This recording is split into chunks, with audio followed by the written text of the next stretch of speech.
Buenas tardes, mi nombre es Emilia Arena. En esta oportunidad voy a exponerles acerca del hecho imponible y la extinción de las obligaciones tributarias. Cuando hablamos de un hecho imponible, legalmente estamos hablando de un hecho concreto que se suscita en determinado tiempo y espacio y que da origen a lo que es una obligación tributaria como tal, entre algunas partes. En términos legales, hablamos del artículo 36 del Código Orgánico Tributario, que establece presupuestos de leyes referentes al tributo que dan origen a lo que es la obligación tributaria como tal. Hablamos de hipótesis legales como el presupuesto. Estos dan paso a lo que son efectos jurídicos tributarios que originan a su vez la obligación tributaria comprendida en los términos legales del Código Orgánico Tributario. El nacimiento de este hecho imponible o de esta obligación tributaria en primera instancia está en la ley en sí misma cuando esta no está condicionada a efectos jurídicos o a hechos jurídicos como tal, y hablamos de obligaciones leyes. Cuando hablamos de obligaciones o de la ley en sí misma, que es otro argumento de nacimiento de la obligación tributaria, hablamos cuando esta está condicionada a hechos jurídicos como tal y derivan obligaciones legales. Está la voluntad de las partes, que son los acuerdos que se establecen en privado entre partes para poder cumplir con el cumplimiento o el pago de un tributo, de un crédito tributario, en términos establecidos de la ley de acuerdo a lo que las partes convengan como tal. Todo este nacimiento deriva o se fundamenta en lo que es el principio de legalidad. Nulo un tributo sin ley. No existe tributo si no se encuentra contemplado, especificado o expresado directamente en lo que es la ley. La exigibilidad de este hecho imponible o de esta obligación tributaria deriva de lo que son los requisitos de validez que debe comprender el hecho imponible para ser considerado una obligación tributaria como tal. Estos términos o estos requisitos de validez se encuentran contemplados entre el artículo 37 y 38 del Código Orgánico Tributario. Si no cumple con estos requisitos, pues no puede ser considerado una obligación tributaria que debe ser exigible o que puede ser exigible. Esta está sujeta a dos condiciones, la condición resolutoria y la condición suspensiva. La suspensiva es aquella que dependiendo de un acontecimiento se deriva la obligación tributaria. Y la resolutoria es que si existe determinado acontecimiento, esta obligación tributaria puede ser extinguida.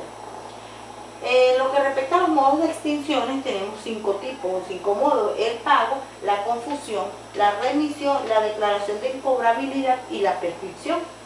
En lo que respecta al pago, pues es la forma más sencilla de extinguir la obligación. Es el pago de la deuda que se hace en los términos legalmente establecidos, sin inconvenientes, sin ningún tipo de contratiempo, y se extingue la obligación. ¿Quién lo hace? Según el artículo 40 del Código Orgánico Tributario lo hace el sujeto pasivo o pueden hacerlo terceras personas cuando se trata de un crédito tributario.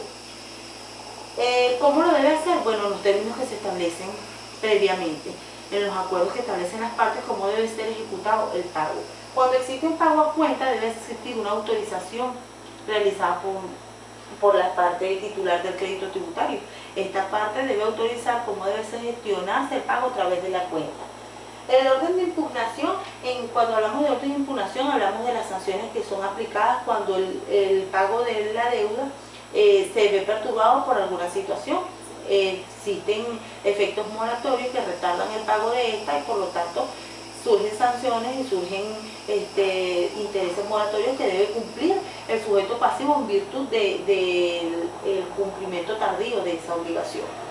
En lo que es la prórroga, pues establece que el Ejecutivo Nacional puede otorgar prórroga o beneficios de pago a los contribuyentes cuando estos, por algún caso de alguna situación de caso fortuito o fuerza mayor, se ven impedidos a cumplir la obligación como tal, debido a que es algo que escapa de las manos del contribuyente, es algo que no es impuesto por él o que no es causado por él, entonces puede obtener el beneficio de prórrogas o condiciones de pago favorables para que pueda cumplir con su obligación.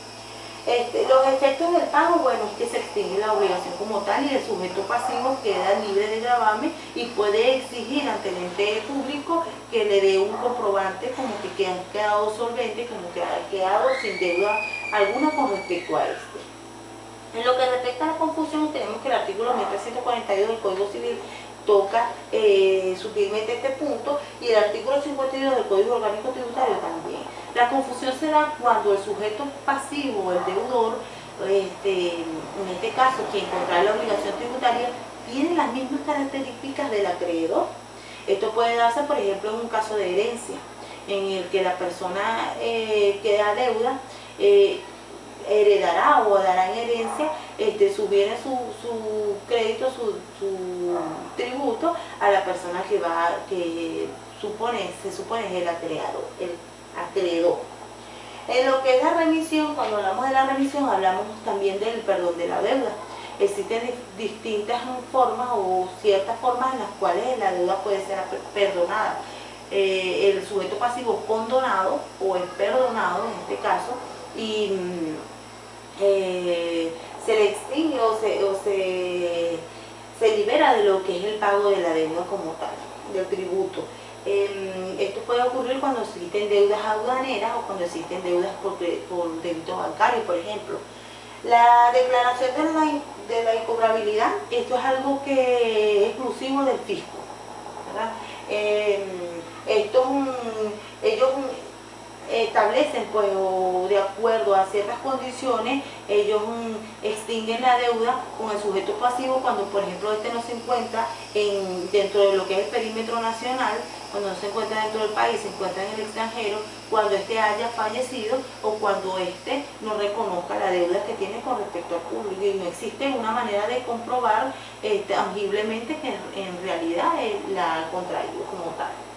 La prescripción, pues, aquella modo de extinción que se da por el transcurso del tiempo. Cuando, por ejemplo, existe inercia por parte del organismo financiero, el organismo tributario, ante lo que es la cobrabilidad de la deuda ante el sujeto pasivo, pasa un periodo de tiempo comprendido o suficiente como para que esta deuda se extinga o esta deuda se libere, tomando en cuenta de que ellos deben hacer un balance, una reconstrucción de lo que es la contabilidad financiera que ellos llevan dentro de lo que es su sistema público en virtud de su gestión. Muchas gracias.